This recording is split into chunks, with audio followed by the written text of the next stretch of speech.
2017 KTM 1290 Super Duke GT. Last September KTM loaned us a pre-release Super Duke GT.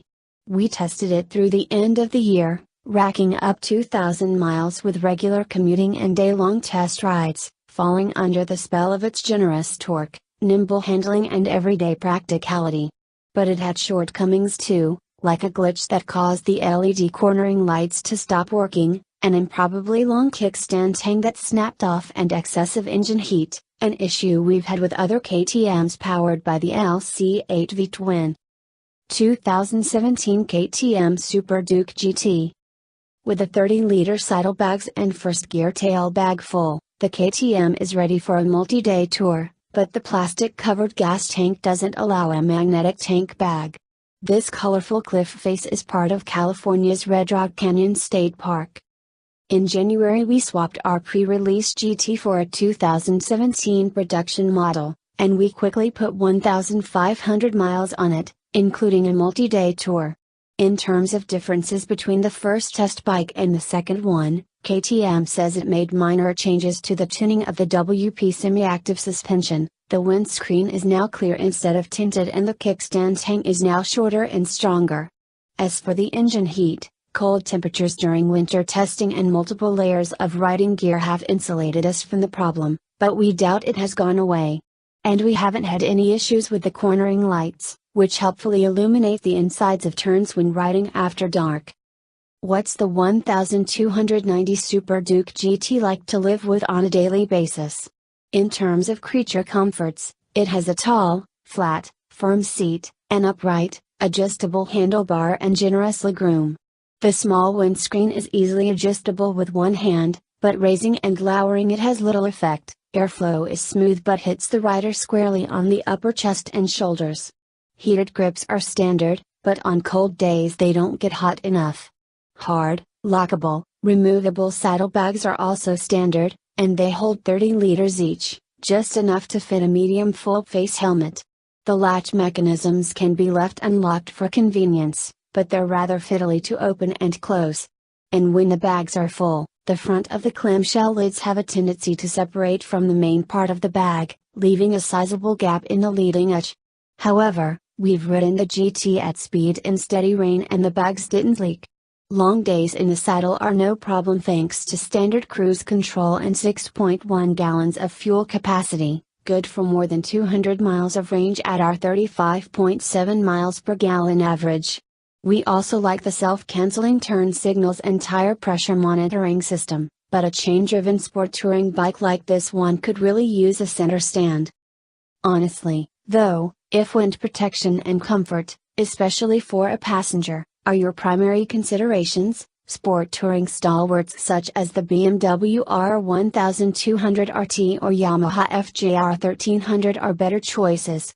The 1290 Super Duke GT is the pointy end of the sport touring spear, an aggressively styled, no-compromise bike that puts 150 horsepower and 95 pounds-to-foot of torque to the rear wheel, as measured on Jett Tuning's dyno, and weighs just 524 pounds full of gas.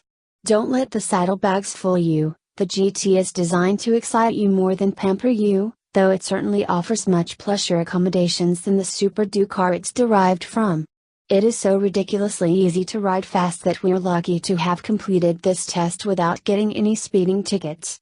In full power sport mode, the torque curve resembles a high elevation plateau, remarkably flat and 80 pounds-to-foot or higher between 3,500 revolutions per minute and the 9,500 revolutions per minute redline. Full power is also available in street mode. Rhine mode reduces output to 97 horsepower and 72 pounds-to-foot of torque. Quick twists of the throttle make the bike leap forward, the grips, seat and pegs thrusting you into the wind. Few bikes feel so eager, so ready to take your breath away. Fierce winds on Death Valley's Badwater Road made sand dance playfully across the pavement.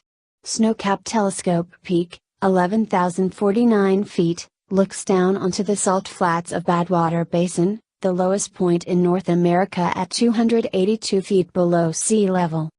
But the KTM isn't just about power, it offers a complete performance package, with a lightweight chassis, top-shelf components and state-of-the-art electronics. The 1,301cc V-twin is mounted within a tubular steel trellis frame with a short wheelbase and sporty steering geometry. Connected to the engine and frame is a beefy, cast aluminum single-sided swing arm, an upside-down fork and a linked shock, the latter two made by WP and offering semi-active damping with 3 modes. Lightweight, cast aluminum wheels are shod with grip Pirelli Angel GT tires and the brakes are by Brembo, with dual floating discs up front gripped by M50 monoblock radial 4-piston calipers. In addition to the engine and suspension modes, there are multiple modes for traction control and combined ABS, both of which adapt automatically to lean angle and can be turned off. A quick shifter and a steering damper are standard. Just a few days after the Super Duke GT arrived last fall, I took it on a 2-day RI Helmet Express ride here in Southern California, a 400-mile loop on roads we regularly ride and test on. After doing some photo passes, the loosely assembled group started making its way up the mountain road that I know like the back of my hand. I left ahead of the group but right behind Steve Rapp, a longtime road racer who won the Daytona 200 in 2007 and raced in MotoGP for Aprilia in 2012. He was riding an Aprilia RS V4, a 200-horsepower sport bike he owns personally.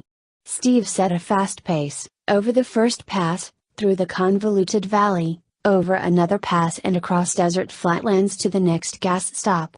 Yet there I was, loaded saddlebags and all, right on his 6, bending the KTM through one familiar curve after another, enjoying the genuine pleasure of riding a highly capable motorcycle at speed on a smoothly paved, sinuous road. Crisp, precise throttle response transmitted every subtle twist of the grip to the rear wheel. Torque catapulted me out of every corner. Semi-active suspension adjusted to every change in speed, orientation and road condition, keeping the chassis stable and the tires firmly in contact with the asphalt. Massive brakes scrubbed off speed effortlessly and electronics provided a reassuring safety net. The KTM did exactly what I wanted it to and nothing that I didn't, allowing me to ride fast yet feel relaxed, focused and confident. The only downside was that fuel economy dropped to 28 miles per gallon. Going fast in short bursts is one thing, but we also wanted to know what it was like to spend long days in the GT saddle. I mapped out a big, clockwise route around the Mojave Desert in Southern California, across the Antelope Valley to the southern foothills of the Sierra Nevada, north on US Route 395 to Lone Pine, south through Death Valley National Park and Mojave National Preserve, and then west toward home. My trip started and ended with rain, but waterproof apparel kept me dry. Temperatures ranged from just above freezing to the upper 50s. But double base layers and a heated jacket liner and gloves kept me warm.